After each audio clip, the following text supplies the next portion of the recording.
আমাদের একজন foreign player, he is a big player, গুরবাজের কথা বলছি, সে সারা রাত ঘুমাতে পারে নাই, 7টা কি 8টার দিকে ঘুমিয়েছে।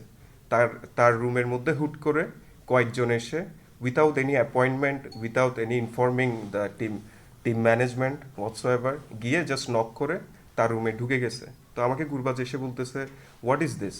সে 10-15 মিনিট ধরে কনফিউজ ছিল যে কি হচ্ছে, কারণ তার কাঁচা ঘুম, সে বুঝতেছিল না কি হচ্ছে। পরে যাই হোক, অ্যান্টি করাপশনের লোকজন তার মোবাইল ফোন চেক করলো, বিভিন্ন বিষয় নিয়ে কোয়েশ্চেন করলো।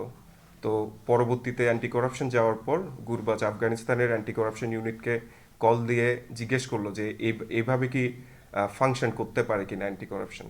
পরে আফগানিস্তানের অ্যান্টি করাপশন ইউনিট থেকে তাকে বলল, অবশ্যই ফার্স্টে ম্যানেজারকে ইনফর্ম করতে হবে, ম্যানেজার প্লেয়ারকে ইনফর্ম করে শিডিউল নিবে, একটা প্রপার একটা মেন্টাল স্টেটে এসে শিডিউল দেওয়ার পর পরে তাকে জেরা করতে পারে বা ডিফারেন্ট কোনো কোয়েরি থাকলে তার কাছে কোয়েশ্চেন করতে পারে।